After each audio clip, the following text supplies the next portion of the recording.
Engenheiros do caos. Como as fake news, as teorias da conspiração e os algoritmos estão sendo utilizados para disseminar ódio, medo e influenciar eleições. Giuliano da Empoli.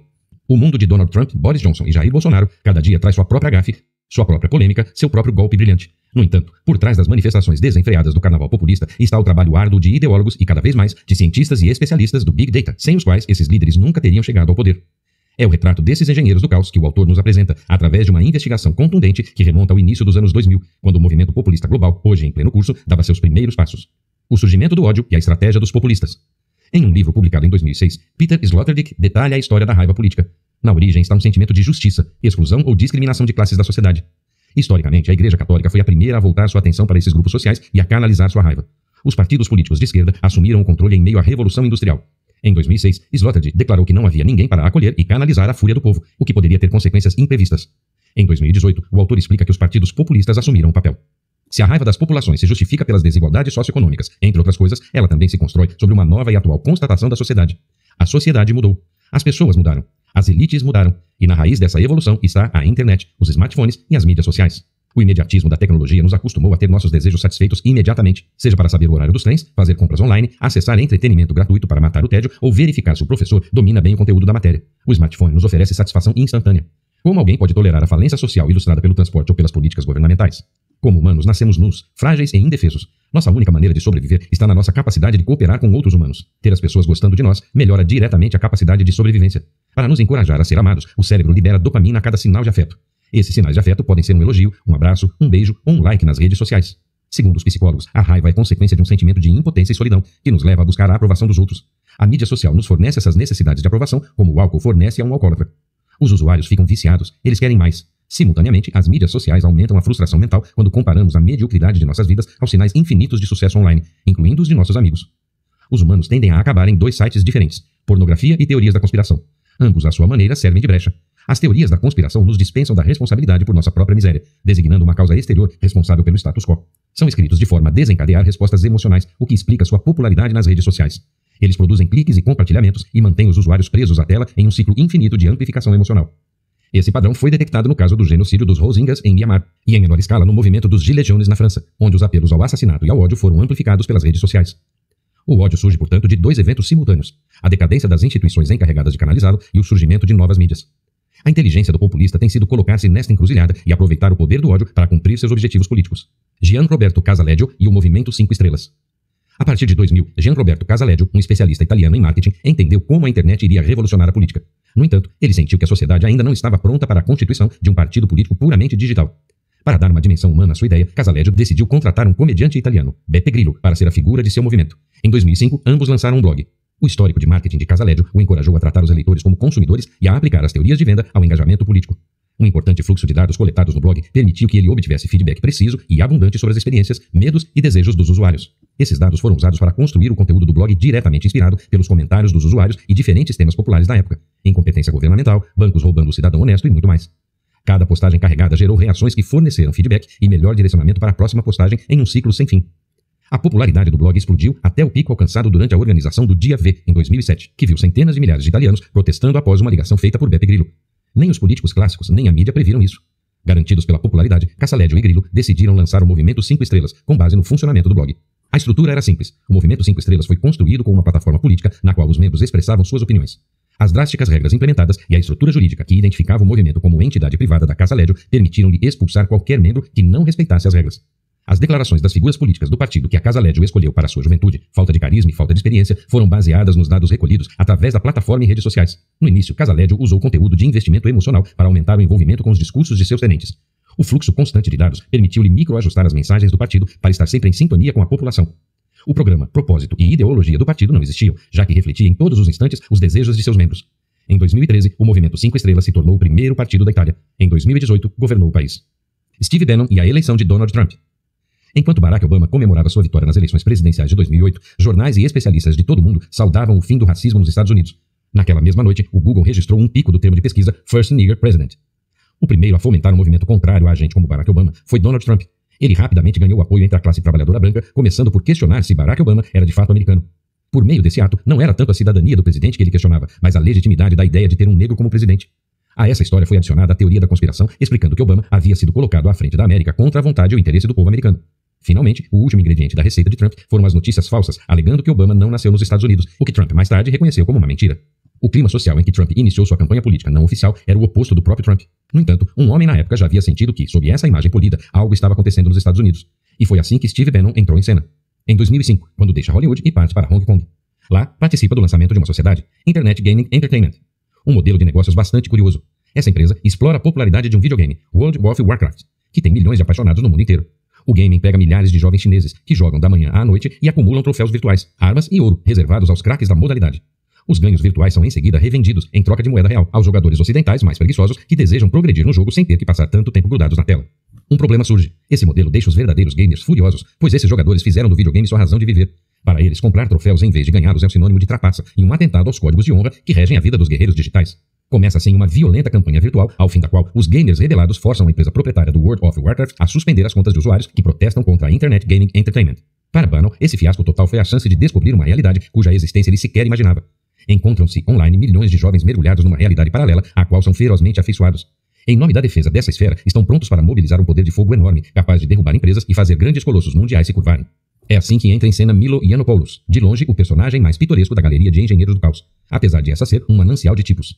Inglês de 30 anos, homossexual, belo rapaz monstruosamente seguro de si, Milo, como chama a si próprio, é o cofundador de uma revista online dedicada às novas tecnologias, The Kernel, que ficou conhecida pelo seu approach irreverente.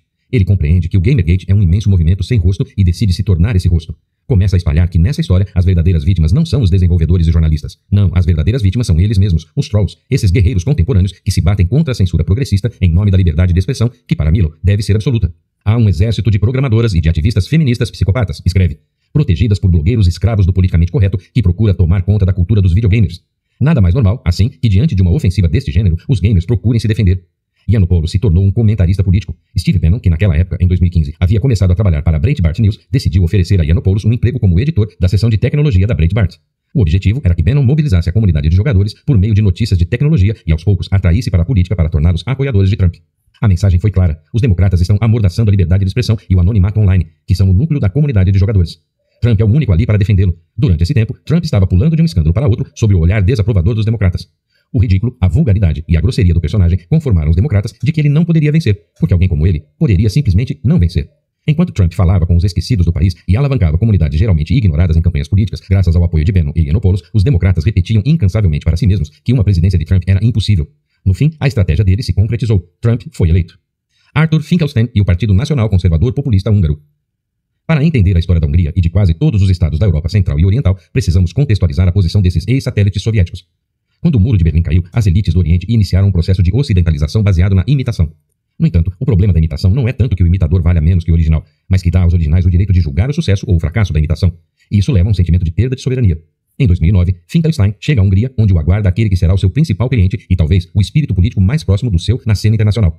Como Finkelstein, Orbán é o discípulo de Carl Schmitt. A política consiste, antes de tudo, em identificar o inimigo. É sobre essa ação fundamental que se constrói um percurso e uma comunidade de pessoas unidas numa mesma luta.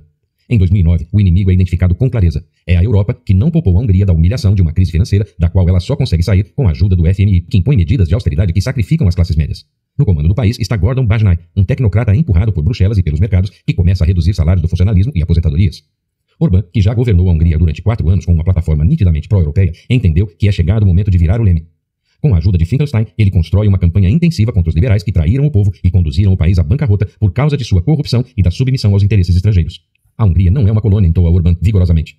Depois de ter suportado a ocupação dos turcos, dos Habsburgos e dos soviéticos, ela não aceitará ser escrava de Bruxelas e Banjai. O tecnocrata sustentado pela esquerda é uma presa fácil para a campanha negativa orquestrada por Finkelstein. Na primavera de 2010, Orbán ganha olimpicamente as eleições, conquistando 57,2% dos votos. No clima superaquecido de uma campanha negativa e raivosa, 17% dos votos vão, por sua vez, para o partido xenófobo Jobbik. Concretamente, 3/4 do eleitorado escolhem naquele ano um partido de direita ou de extrema-direita. Os velhos partidos de centro-direita e de centro-esquerda, que dominaram a cena desde 1989, foram mandados de volta para casa, e os socialistas despencam de 46% para 19% dos votos. Assim, na Hungria se materializa anos mais cedo o cenário que irá se impor em seguida em outros países europeus. Desde o início, Orbán apresenta a vitória não como uma simples alternância, mas como o prelúdio da revolução que permitiu ao povo finalmente tomar o poder. Um manifesto pela cooperação nacional, no qual o trabalho, o lar, a família, a saúde e a ordem são indicados como pilares do novo sistema nascido da vontade popular, é votado pela maioria parlamentar e exibido nos prédios públicos. A Constituição é reescrita para acelerar os procedimentos e para centralizar o poder. Orbán se apoia com firmeza no espírito de revanche de uma nação que, no dia seguinte à Primeira Guerra Mundial, foi amputada em 2/3 do seu território e 2/5 de sua população.